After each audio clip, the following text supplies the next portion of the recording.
बारिश नहीं। इस बारिश के मौसम में डरा दिया। किसको पकोड़े खाने का मन नहीं करता?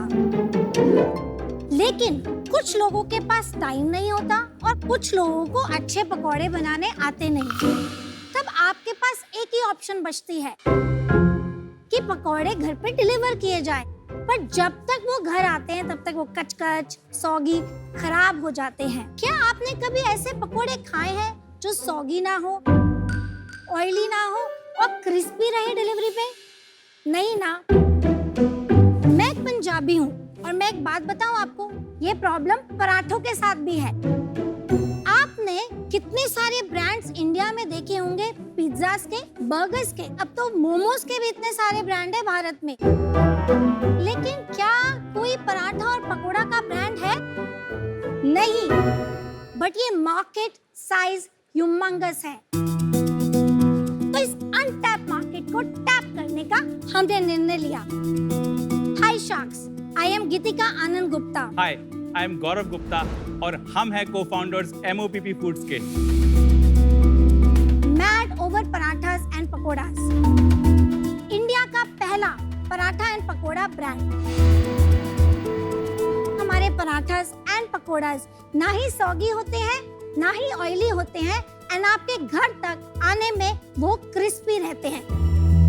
हम लोग एक क्लाउड किचन फॉर्मेट पे काम करते हैं। तो पराठास एंड पकोड़ास के अलावा हमारे पास डेली मील्स के लिए एक ब्रांड मिली and authentic north Indian curries के लिए एक ब्रांड मैड ओवर करी भी है। अभी तक हमने 3.5 लाख ऑर्डर डिलीवर किए हैं। अब आप भी सब कुछ बोलेंगे कि मैं भी कुछ बोल दूं? हमारी आस्क है 75 lakhs for 2.25% of the company. And sharks, अगर आपको पकोड़े पसंद हैं क्रिस्पी तो प्लीज इस डील में दिखाइए दिलचस्पी। 75 lakhs at 2.25, जल्दी से मैच करो तो 33.33 करोड़, right? रफली 32 गया। वाह, क्या मैथ्स आपने। बड़ा मैथ है। वाह, one math genius. Sorry. Geetika ji and Gaurav ji, स्वागत है आपका शार्क टैंक सीजन 2 में। Thank you. Thank you. आपने एक इंटरेस्टिंग सी बात कही कि आप पंजाबी हैं और गुप्ता भी हैं। पंजाबी मेरे मम्मी पापा का प्यार है, गुप्ता मेरा जिंदगी वाला प्यार है।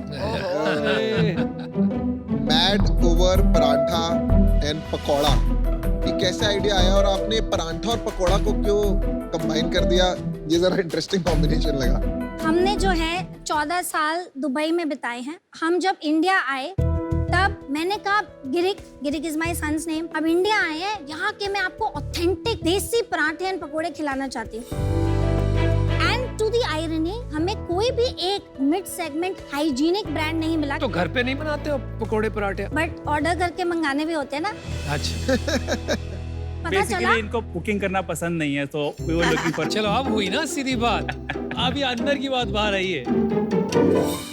तब हमने नोटिस किया कि या तो वो 40-50 रुपए के मिलेंगे या फिर you go to a nice fancy restaurant. That time हमने ये अपॉर्चुनिटी देखी। हमने मतलब आपने ये अपॉर्चुनिटी देखी। हाँ, मैंने ये एक्चुअली इन्होंने अपॉर्चुनिटी देखी। यस, हाँ, एब्सोल्युटली। मैंने तब बोला था ये अपॉर्चुनिटी है, तब माना नहीं। तो जो है दिख रहा है बेचारे की हालत देख के लग रहा है। जिस तरह से वो खड़े हैं, ऐसा लग रहा है डर के मारे खड़े हैं। आपके शादी को कितने साल हो गए? शादी को कितने साल हो गुड गए? 18 years। हाँ, लवली। मुझे तो लगता है सारे डिसीजन आप ऐसे लेते हो जो सिर्फ आपको पसंद हो। बिल्कुल नहीं, मैं बहुत देखा ये इंप्रेशन जा रहा है, बट ऐसा बिल्कुल भी नहीं। That's so sweet. आपको बोलने की इजाजत मिल गई। अच्छा, एक बात बताइए, मॉप का मतलब इंग्लिश में झाड़ू होता है ना? वो MOP होता है। वो विजन आता है when you see mop. Correct. I agree. अभी भी आप लोगों का यंग कंपनी है, अभी भी आप चाहो तो चेंज कर सकते हो। तो ये कॉन्वर्सेशन ऑलरेडी हमने किया है 1-2 बारी। हो सकता है ना, तो you are flexible in changing. Change होना पॉसिबल है। Totally agree with you. एक किचन से अब हम 3 ब्रांड चलाते हैं और हमारा फ्यूचर में एक और ब्रांड लॉन्च करने का प्लान है कि अब MOPP फूड्स रिलेट नहीं होगा, क्योंकि अब हम सिर्फ मैड ओवर पराठास एंड पकोड़ास नहीं है। तभी ये डिस्कशन चल रहा है। बारिश नहीं आई पर पकौड़े लग रहा आ गए हैं। आ रहे हैं, बिल्कुल रेडी है। ये तो मैं स्ट्रिक्टली नॉन वेजिटेरियन फिर ये हेल्दी है? Healthier, definitely. Thank you very much.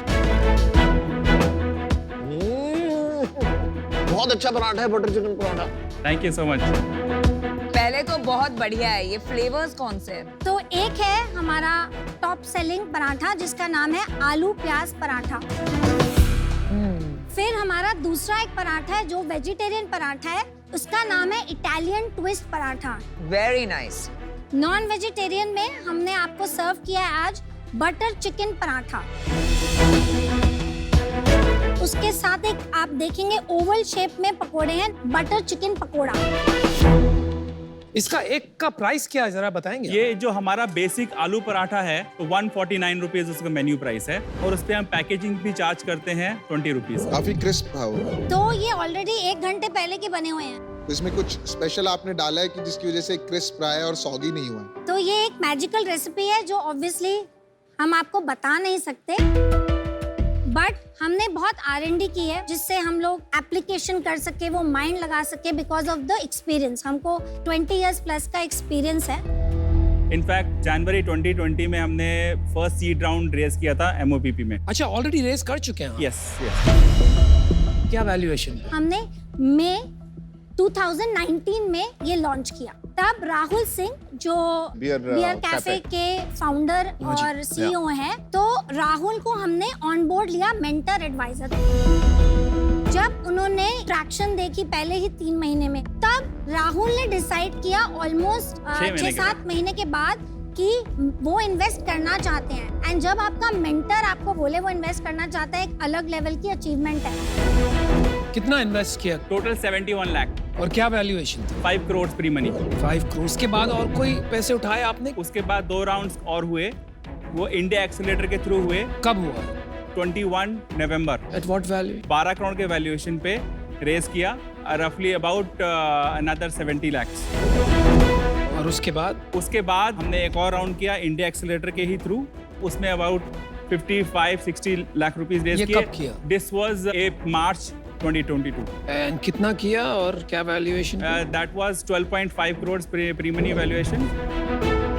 And right now हमने अब करीब 1.5 महीने पहले एक राउंड और रेस ओपन किया हाँ है, जी। जिसको हमने 22 करोड़ के प्री मनी वैल्यूएशन पे रेस किया था। कितना किया? अभी 55 लाख का कमिटमेंट आके फंड्स ट्रांजैक्शन हो चुके हैं। 50% वैल्यूएशन बढ़ा दिया शार्क टैंक के लिए 2 महीने में।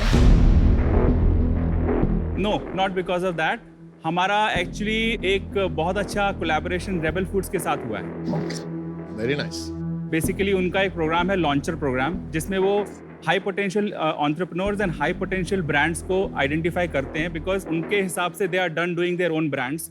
नाउ वो ढूंढ रहे हैं और बहुत सारे ब्रांड्स और एंटरप्रेन्योर जिसको वो सपोर्ट करेंगे, और eventually in the long run probably they will acquire 51% equity and book their revenues as well. अब आपकी दोनों इसकी इक्विटी बची है? दोनों मिला के 61% है, 9.3% की ESOP है, 20% के एंजल इन्वेस्टर्स हैं, और 6.5% के एडवाइजरी है, और 3% इंडिया एक्सीलरेटर का है। रेबल का कितना था उसमें? रेबल का भी इन्वेस्टमेंट नहीं है। अच्छा, ठीक है। आपने 21 नवंबर में 12 करोड़ की वैल्यूएशन पे रेस किया। हाँ जी। 1 साल बाद लगभग सेम वैल्यूएशन पे रेस किया, कोई ग्रोथ नहीं। और मार्च और मई में 3 महीने में वैल्यूएशन डबल कर दिया। जब हमने 12.5 पे किया था उस वक्त हमारा रन रेट मंथली था 35 लाख का। अच्छा जी। जब हमने 22 पे किया तब हमारा मंथली रन रेट 60 लाख का है। और आज 60 lakh. This is what it is. पिछले 8 महीनों से हमारी month on month average growth rate 20% है। एंड पिछले 3 साल का CAGR इज 80%। आज की डेट में हम मंथली 25,000 ऑर्डर्स डिलीवर करते हैं 3 किचन्स के through. Well done, well done. Actually मेरा डिसीजन बन गया है। तो सबसे पहले तो गीतिका जी आप बहुत क्यूट है, ब्रिलियंट टेस्टिंग प्रोडक्ट्स, लेकिन unfortunately I will have to be out. To be very honest, इस एरिया में मेरा इंटरेस्ट नहीं है, एक्सपर्टीज भी नहीं है, और मैं ज्यादा कंट्रीब्यूट नहीं कर पाऊंगी, but I wish you the very best. Thank you. Thank you very much. Thank you. जहाँ तक मेरी समझ है, सबसे powerful person in this industry जो मार्केट प्लेस है, जोमेटो हो या स्विगी हो, वो होता है। उसके बाद है रेबल फूड्स जैसे बंदे, और उनमें टसल चलेगी कि कौन ज़्यादा प्रॉफिट खींचता है। आप इसमें मार्जिन कैसे पकड़ के रखेंगे इस फाइट में, मुझे थोड़ा समझा सकते हैं? ये पूरा स्केल का गेम है। तो हमारा विजन है कि हम अगले 3 साल में कम से कम 100 किचन्स खोलें। सो एज ऑफ नाउ हम लोग किचन में करीब 15% EBITDA पे बैठते हैं। घर पे 9 लाख रुपया महीने का बचता है। नहीं, ये तो स्टोर लेवल है। उसके ऊपर कॉर्पोरेट लेवल में हमने ऑब्वियसली देयर बहुत सारे एक्सपेंसेस हैं। तो बर्न है, थोड़ा बहुत बर्न है। कितना कॉर्पोरेट कॉस्ट है आपका? Corporate cost is about 7 lakh rupees. And burn कितना है महीने का? 2-3 लाख रुपए का है। Not bad. ओवरऑल जब और स्केल करेंगे तो ये जो कॉर्पोरेट कॉस्ट है वो एवरेज आउट हो जाएगी, एंड हमारा टारगेट है कि ये 4 से 5% के बीच रहेगी एट द कॉर्पोरेट लेवल। लेकिन फिर भी हमेशा प्रेशर रहेगा unless and until you are able to create strong pull brand। तो सबसे strongest pull brand अगर फूड डिलीवरी में अगर हम देखते हैं आज की तारीख में, डोमिनोज होगा। They don't need Zomato, they don't need Swiggy, they can run their business on their own।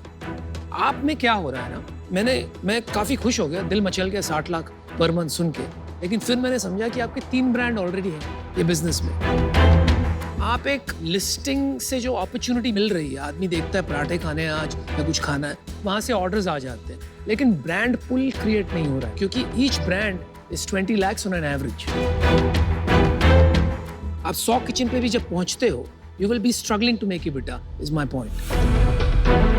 तो मुझे ये लगता है ये एक इंटरेस्टिंग बिजनेस बन सकता है, but from an investable stand point मुझे आज ये नहीं लग रहा है कि मुझे मेरे पैसे रिटर्न हो पाएंगे in a way that I would like, इसलिए मैं आउट होना चाहूंगा।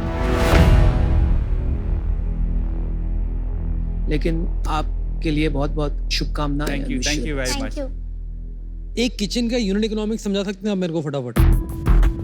सो एक किचन में हमारा टिपिकली जो डायरेक्ट कॉस्ट है which is food packaging is रफली अबाउट 35%, और जोमेटो और स्विगी का जो कमीशन जाता है वो अबाउट 24-25%, तो डायरेक्ट कॉस्ट इज 60% और 40% इज आवर ग्रॉस मार्जिन। अभी 12% पे है HR कॉस्ट, 3% इज जो आपकी ऑक्यूपेशन कॉस्ट है which is rental and maintenance, 7% है आपका fuel and electricity, and 3% miscellaneous. चलो मैंने डिसीजन बना लिया है। आपके नंबर्स इतने जबरदस्त हैं गौरव कि आपने जिस तरीके से इलेक्ट्रिसिटी कॉस्ट वगैरह, रिटेल इज डिटेल, एंड मैं चलाता हूँ रिटेल बिजनेस, आधा 0.1-0.2% का हिसाब रखना पड़ता है, नहीं तो बिगड़ जाता है। तो मैं एक्चुअली सहमत नहीं हूँ कि 3 ब्रांड्स हैं। अगर ये एक ही ब्रांड होता जिसको आप बड़ा कर रहे होते तो शायद मैं एक बार फूड स्पेस में एंटर करता, पर शायद वो आज आपका विजन नहीं है, इसलिए मैं बाहर हूँ। इन्होंने सबने जो बताया है ये सब मेरे ही आइडियाज थे, तो इन्हीं की ये सेम रीजंस की वजह से मैं भी आउट हूँ। आपका नेक्स्ट ईयर का रेवेन्यू टारगेट क्या है? इस साल का 8.5 8.5 करोड़, ठीक है। गारंटीड आप कितना कर पाओगे अगले साल? सी अगले साल तक का जो हमारा इंटरनल टारगेट है as per our projections is रफली अबाउट 100 करोड़। आप समझा दो एक बार ये 8.5 से 100 करोड़ का सफर मेरे को एक बार। अभी हम 4 किचन या 5-6 किचन तक पहुंच जाएंगे। अगर हम अगले साल 40 किचन तक पहुंच जाते हैं, 40 से 50 के बीच में, तो सिंपल हमारा every kitchen contribution is about 2 to 2.5 crore, so that will multiply two 100 crore. तो आप हर किचन से अराउंड 2-2.5 करोड़ रुपए बनाएंगे? हाँ जी, हाँ जी। और EBITDA कितना देखेगा मेरे को इस टाइम पे? At the store level it will be about 20%, तो 20 करोड़ का, but at the corporate level it will be about 10 crore. Very good, आपके अच्छे क्वेश्चंस आ गए। अभी भी ऑफर ना देना तो आप इनको उठा के पटक देना। इतने क्वेश्चन के बाद आपके बिहाफ में हम कर देंगे। मैं ऑफर एक्चुअली देना चाहूँगा। मेरे को आपकी एक तो टीम बहुत अच्छी लगी और आप लोगों की केमिस्ट्री अच्छी लगी। इस स्पेस के लिए मेरा एक्सपीरियंस कुछ नहीं, आपके जरिए शायद सीखने को भी मिलेगा। दूसरा, मुझे लगता है कि आप लोग प्रॉफिटेबल हो जाओगे क्योंकि आपके किचन यूनिट इकोनॉमिक पे प्रॉफिटेबल हो गए। 75 लाख आपकी आस थी, मैं 50 लाख का ऑफर देना चाहूँगा कैश ऑन इक्विटी साइड और 25 लाख का डेट, और मैं 5% इक्विटी चाहूँगा। हम पिछले महीने EBITDA पॉजिटिव कॉर्पोरेट लेवल पे आ गए अरे हैं, तो जो वो बर्न था 2-3 लाख का, उतना नहीं कर रहे हैं, तो हम आपको रिक्वेस्ट करेंगे अगर आप 75 lakhs 5% पे कर लें बट डेट को हटा दें, Not ये bad. हमारा काउंटर ऑफर है तो बहुत हेल्प हो जाएगी इससे। Reasonable है. We have काफी to be reasonable. very fair to our initial supporters. मेरे को क्या अच्छा लग रहा है कि आप अपने जो करंट इन्वेस्टर्स हैं उनके बारे में सोच रहे हैं फेयरली, मेरा भी ख्याल रखेंगे आगे. बिल्कुल, definitely. It's a deal. All right. Well done. इतना अच्छा टेस्ट लगा मेरे को, आपका कांग्रेट्स. अरे वाह वाह क्या वाह. Thank you so Thank you much. so much. Thank you.